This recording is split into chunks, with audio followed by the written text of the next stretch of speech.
बीडमधील आष्टी कार्यक्रमात मुख्यमंत्री देवेंद्र फडणवीसांनी शेतकऱ्यांसाठी मोठी घोषणा केली आहे। मराठवाड्यातला दुष्काळ आता भूतकाळ होणार असून शेतकऱ्यांच्या बांधापर्यंत पाणी जाईल असल्याचं फडणवीसांनी सांगितलं। तसं शेतकऱ्यांना 12 महिने वीज मिळणार असल्याचंही फडणवीस म्हणाले। कामाचा शुभारंभ म्हणजे सुस्वागतम सुस्वागतम। हे मोठ्या प्रमाणात पाणी आपण आणणार आहोत। मला विश्वास आहे की या भागाचा दुष्काळ हा आता भूतकाळ होणार आहे आणि ज्या गतीनं काम चाललेलं आहे त्या गतीनं लवकरच आपल्याला हे पाहायला मिळेल की संपूर्ण परिसर हा बागायती झालेला असेल। 2026च्या डिसेंबर पर्यंत किंवा फार झालं तर मार्च 27 पर्यंत हे सगळे प्रकल्प पूर्ण होतील आणि त्यानंतर आमच्या शेतकऱ्यांना आम्ही 12ही महिने दिवसाची वीज ही त्या ठिकाणी देऊ। आणि सगळ्यात महत्त्वाचं आहे, आपण तर मोफत वीज दिलेलीच आहे, मोफत वीज आपण शेतकऱ्यांना द्यायचा निर्णयच घेतलेला आहे। पण आता हे झाल्यामुळे राज्यावरचा बोजा देखील कमी होणार आहे। यानंतर बघूयात पुढची बातमी। बीडमधील संतोष देशमुख हत्येसारख्या घटना खपून घेणार नाही, दोषींवर कठोर कारवाई होणार अशा शब्दात मुख्यमंत्री देवेंद्र फडणवीस यांनी बीडमधील आष्टीमध्ये आपली भूमिका ठामपणे मांडली।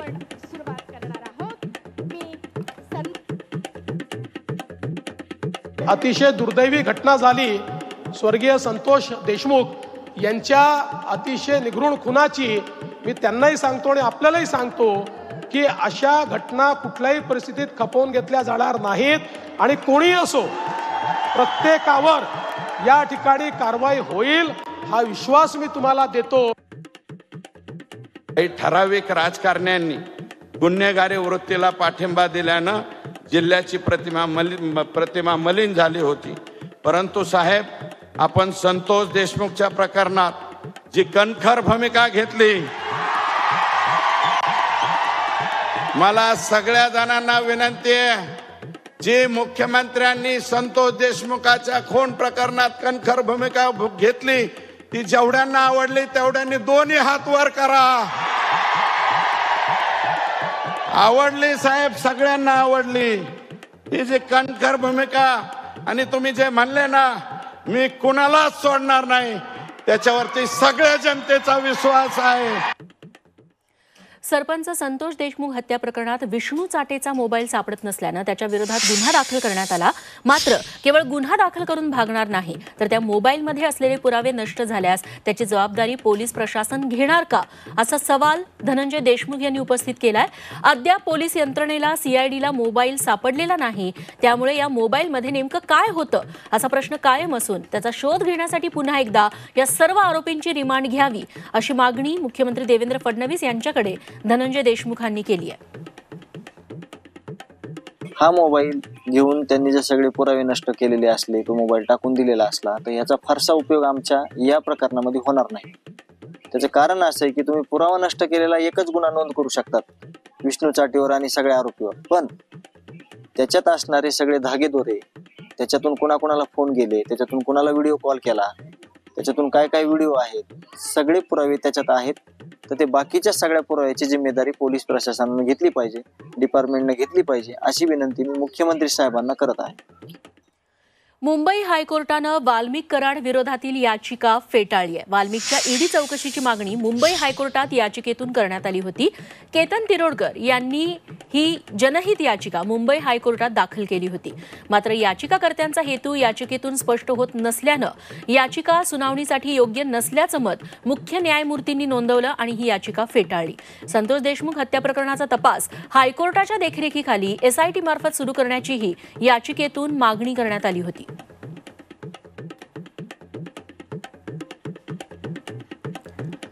यानंतर बातमी आहे मराठा आरक्षणासंदर्भातली। आता उपोषण नाही तर आता लढायचं असं आवाहन मराठा आंदोलक मनोज जरांगे यांनी मराठा बांधवांना केलंय।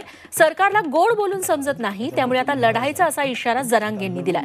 महाराष्ट्रात आंदोलन करणार, मुंबईत लवकरच मैदानाची पाहणी करणार असा इशाराही जरांगेंनी दिलाय। मराठ्यांशी गद्दारी कराल तर फळ भोगायला तयार राहा असा इशारा त्यांनी थेट मुख्यमंत्री देवेंद्र फडणवीसांना दिलाय।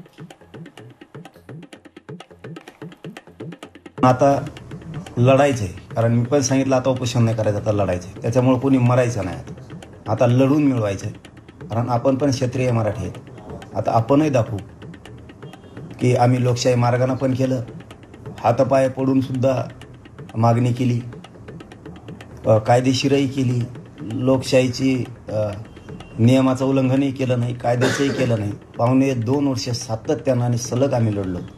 सरकारला जर ते आता गोडीत जमत नसेल तर लढूनही मिळायची ताकद आपल्यात आहे. म्हणून लढून मिळू, कोणीही आत्महत्या या पुढच्या काळात करू नका. एकनाथ खडसे हे भाजपत प्रवेश करणार असल्याची चर्चा गेल्या काही महिन्यांपासून सुरू आहे. लोकसभा निवडणुकीनंतर आपला भाजप प्रवेश झाला असल्याचं त्यांनी स्वतः जाहीर केलं होतं. मात्र राज्यातील भाजप नेत्यांनी याला दुजोरा दिला नाही. त्यामुळे अखेर एकनाथ खडसेंनी आपण शरद पवारांसोबतच असल्याचं जाहीर केलं होतं. त्यांच्या भाजप प्रवेशाच्या चर्चा याआधीही अनेकदा समोर आल्या होत्या. मात्र भारतीय जनता पक्षातील स्थानिक नेते त्यांना पक्षात घेण्यास फारसे इच्छुक नाहीत. मात्र फडणवीस खडसेंच्या कालच्या भेटीमुळे याबाबत आता भाजपच्या प्रवेशाची पुन्हा एकदा चर्चा सुरू झाली आहे. माननीय मुख्यमंत्र्यांकडे मी मतदारसंघातील विकास कामांच्या संदर्भामध्ये चर्चा करण्यासाठी गेलो होतो.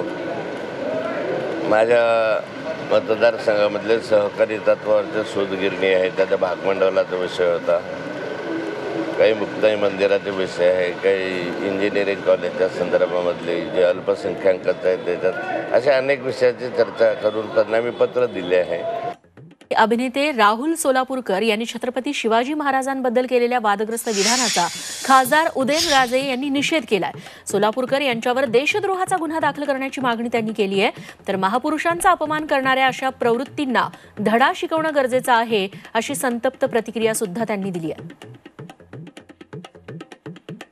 खरं तर मला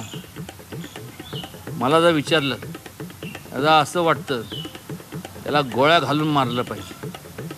त्यालाच नाही तर असे जे लोक असतील ना त्या सगळ्यांना, कोणी पण बेताल वक्तव्य करायचं, ज्या व्यक्तींनी संपूर्ण आयुष्य स्वतःचं त्या देशासाठी संरक्षणासाठी परकीय आक्रमणाला सामोरे जात असताना स्वतःची जीवाची पर्वा न करता संपूर्ण जे ते पुढं गेले, अशा लोकांबद्दल असं वक्तव्य जर होत असेल तर याला दुसरं काही पर्याय नाही.